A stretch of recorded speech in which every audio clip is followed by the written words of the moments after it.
Hello, everyone. Welcome. Today, I'm going to have an awesome conversation with someone very special that's done something very unique and very special for us all. I'm here with Alex, okay? And he has created, resurrected, I don't know how you want to put it, an absolute lost arcade treasure from the 90s, Primal Rage II. You might be saying, Primal Rage 2, what is that? Or Primal Rage 2 Resurrected, what are you talking about? We're going to go over some of the details here today, so it's going to be awesome. But first, Alex, I want to welcome you here. And before we get into the game itself, that I see that beautiful bad boy right behind you, that beautiful beast you've constructed, the real deal in the flesh, Primal Rage 2. Why don't we just real briefly talk about, if you don't mind, Primal Rage 1, just like the 90s, your personal arcade history. I know some of my favorite memories are the early and mid 90s. You know, I spent a lot of time in the arcades growing up and then during that period of time, and just so many iconic games, including the iconic Primal Rage that we all know about. Can you share with me just a little bit about like sort of what your arcade kind of experience was back in the day in the 90s when the first Primal Rage was out? Back in the day, as a kid, I was playing Primal Rage as well. Yeah. I was horrible at it because the controls were a little compared to your typical Street Fighter or whatnot. But I mean, just, like I said, like every kid that during that time we were looking at Primal Rage 1 and we're going, wow, that's so awesome. The characters look so real and Yeah. whatnot. But it was kind of a passing thing for me, really. Yeah, I kind of remember the same thing. It's like it was an unusual control scheme. I remember for sure when I first came across it compared to all the other fighting games. But yeah, the graphics grabbed me. I mean, Atari was interesting because Pit Fighter, I remember it grabbed my attention before that also with the digitized graphics. But this, something about with the stop motion animation and the audio design, especially, I remember always hearing those brah, brah, and the jungle sounds. And I can always remember that in the arcade, the little audio loop they had and stuff. But did you spend a lot of time in the arcades back then and stuff like that in general? Oh yeah, definitely. Every couple of dollars I get, I go down the street and go. I think it was called Keystone. So let me set the scene a little bit so everyone knows how I stumbled across this cool thing you've done. California Extreme is this massive arcade and pinball kind of convention that happens annually, kind of a pilgrimage for me and so many others here on the West Coast. Happens in California. And this year I was happy to return, and I walk into the main hall, Alex, where we have, hundreds of games out before me. Immediately, one of the first things to catch my attention off to the left among us, a row of cabinets right there behind you, Primal Rage 2. And I go, what the heck? Because, okay, I'm naive. I didn't know this existed in any form. And upon first seeing it, I said, oh, that must be some fan-made game that they have a cabinet. Let me check this out. I walk up to it. I start to see the graphics in motion. Someone else is playing. So I'm just looking over their shoulder and I'm saying, there's something authentic about this. I mean, this does not look like a fan-made game. It looked like a true sequel from what I was seeing. And just the quality of the cabinet itself and everything was kind of remarkable. So before we get too much further into it, tell me first of all a little bit about what just a brief summary about what the heck was this Primal Rage 2 that existed but never actually got to the public. Well, after I found the board, I did a ton of research on it, and I found that the programmer Chris Tang, he was basically in charge of it, and it was basically his last project at Atari. Before they got dismantled basically because they merged with Midway, I think it was. And basically I looked into it, and this was actually right around the time they kind of figured out how to emulate it on MAME. Yeah. And during that time there were pictures still, but there was no real good footage because they hadn't cracked anything. So I didn't really have much to go on. Yeah. But yeah, originally, I mean, I guess the story is right. After Atari began work on this and they merged with Midway, so they never completed it. But apparently there was this single working cabinet, from how I understand it, that they did create Atari. And the rumor is that, or I guess the facts, but is that it showed up at California Extreme, right? The original cabinet. And so then there was a limited amount of photos that were taken out of it. And then right, difficult to emulate, but at some point they figured out how to emulate the software. But isn't that funny that originated at California Extreme? So then you just using photos basically reconstructed the cabinet, reconstructed everything, and put it into the form that it's in now. Yeah. And so how many, as far as how, are there any other reproduction? Is this the only reproduction that you know of? Are there others? I mean, Galloping Ghost, I mean, they have an original board as Okay. well, Uh-huh. but they didn't really go too much into reproducing the cabinet. Um, Yes. they, I think they had the same pictures we had to work with here. So And they were low res from what I understand. Yeah, yeah, just it kind of was like, what was it, 240 progressive? oh, brutal. Not a lot of Yeah, detail you could pick up in that. Yeah. yeah.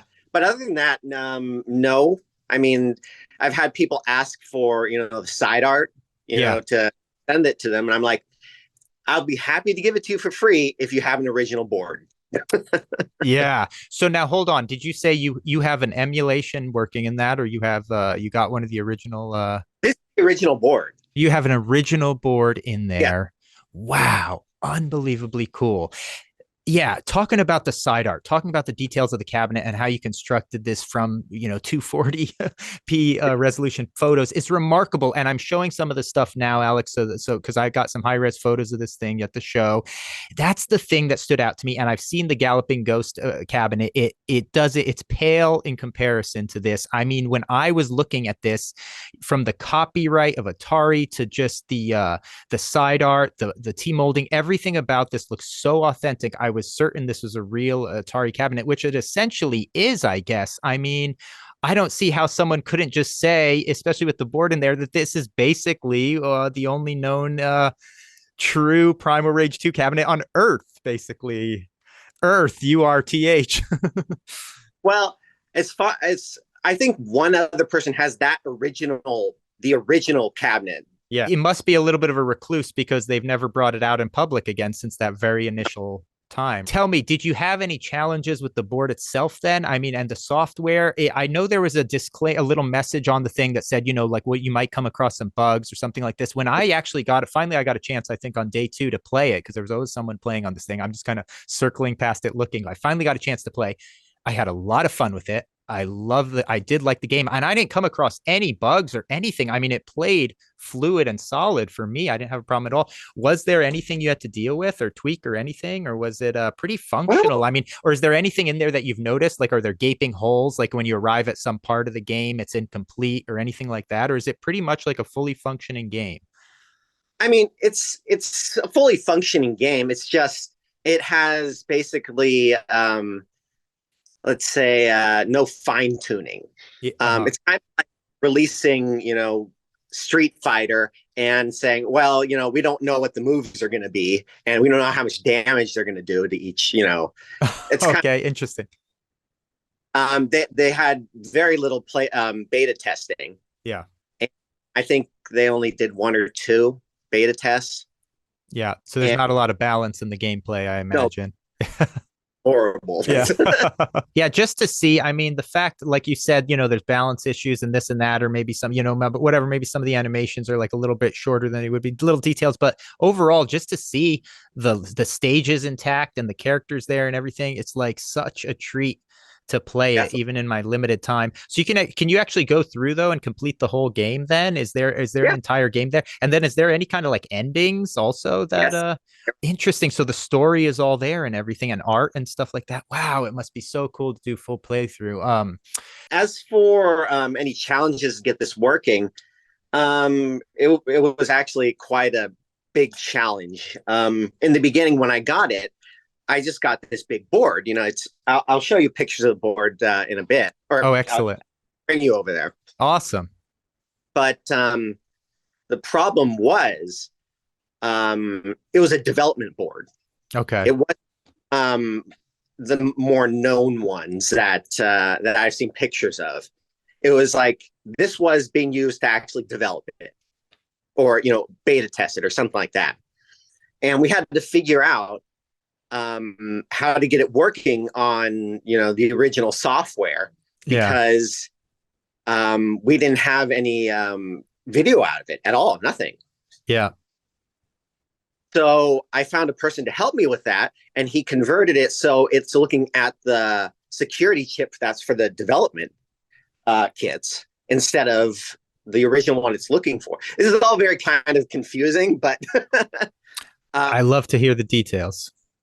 and so he got it working with that, and it worked right off the bat then. Wow. But yeah, that took about 2.5 years to do. To actually Wow. get, Painstaking work, wasn't that? yeah. Unbelievable. It must have been so satisfying, though, once that thing was lighting up and functioning, right? I mean, oh my gosh, it must have felt so special to be tinkering with that and then actually get it going. Uh, Regarding the quality of the side art and the mylar and everything, the graphics are like clean, crisp, sharp, and obviously a large printing. How did you go about getting all of that stuff so right and authentic looking? I mean, Well, I sent it out to a friend after mhm. I brought it up with him. He's really good with art and such. Mhm. Um, and like and I sent it out to him, and he did his magic on it, and this is what we have. And we used, I think it was a Game on Graphics side art, which is probably the best kind to use for this kind of thing. Well, it turned out beautiful. Any other details about the production process of this that you want to share before we start taking a closer look at this baby? Well, let's see. The funny thing is, it was originally the actual cabinet was originally an Atari War Final Assault. That's what it was. War Oh, this Final is a Assault. good. This is good. Yes. Okay. And then what happened was someone changed it to a Midway Skins cabinet, Okay. and I just had to take all that off and find all the original Atari stickers that you would see, like Yeah. warning, you know this is an Atari game or something like that. It Yes. was on in the back, and got all rid of all the other side art and redid it. Yeah, I heard that. I guess that they released the story. They had a whole fleshed out story that they released as a book that is extremely pricey to Oh yeah. find. I looked that baby up. It's one pricey book, but yeah. So it turned out so good. So yeah, let's take a look at if there's any details of the game you want to show off. Let's take a gander. Here. Oh, and you've got a nice selection of in your workshop. I like this. It's just things I'm working on. Yeah, basically, this isn't a dev like container that they use for like PlayStation hardware, arcade Okay. hardware. The bottom is based on the Sony ZN1 board, Uh-huh. which is it's literally just a souped up PlayStation. Mm. Um, and but the dev systems have something around the lines of 4 times the memory, Oh wow. because they want to be able to fiddle with things and whatnot on the dev hardware. Uh-huh. But Primal Rage 2, I think, takes advantage of that. And so basically, you can't play this on a regular board if you found a way to do it. Uh-huh. So, and then you have down here is where you would connect it to a computer to look at the debugging process. I see. Yeah. And here's your hard drive over here. Here's something I made for myself. Let's see, right there. I made that. Well, my friend made it. Gosh, it looks great. And then we have, the regular Atari stickers that you would see in the back. I mean, look at the authenticity. It's unbelievable what this adds. Now, is that a real Atari sticker that you attach This there? Or is is the that a real one. reproduction? So that's a real sticker, and it looks Yeah. like it. Yeah. It's first, the first game was an Atari game. So Yeah. Yeah, and so I understand on the control panel now they expanded. So Primal Rage 2, the first one only had 4 buttons, and this one yes. was more complex, right? Yes. So what do we Let's, have? What is the button layout on Primal Rage 2? so it's Street Fighter layout. Okay. Same So as Street Fighter. Good. It's just back. It's just, if you think of it as Street Fighter 2, you'll be fine. Interesting. And so now in terms of the control scheme too for the characters, is it Street Fighter 2 basically? They switched it up from what it was in Primal Rage 1? Yes. In Primal Rage 1, to do any sort of move made basically no sense. You had to hold down a lot of buttons, I know, and do bizarre directional inputs, right? And I couldn't do it now. I know. I didn't understand how So, I anyone mean, would pull off the fatalities, especially. I was like, how on earth are you oh, doing this? definitely. I mean, you have your fatalities in this as well. Uh-huh. They're a lot easier to kind of think of it like more of, I guess, Mortal Kombat 2 or 3 type of thing, hold Yeah. start up or whatever, Okay. um, but or hold block and up. But no, it's like it's much easier to do on this. So they have these human avatars in this game, right? And they work with the dinosaurs. I noticed during gameplay, somehow the human avatars like morph into the dinosaurs, right? Yeah, and you can do it if you hold up long enough when you're selecting the character that you want. You can become the dinosaur or version of the human first, rather, Ah, I see. and then Okay. morph into the human. Yes. I love the morphing thing. It just reminded me of Shang Tsung in the night, Oh yeah. just like morphing. I said, if this thing would have ever come out, I would have been so into it. And so have you, I know you had this at California Extreme. Now, were you able to get some of the reaction? I mean, are people over the moon with this thing from when they get a chance to get their hands on it? Are a lot of people surprised like I were, do you find that didn't even know this thing ever existed in any form? Oh, tons of people were surprised. Yeah. Yeah.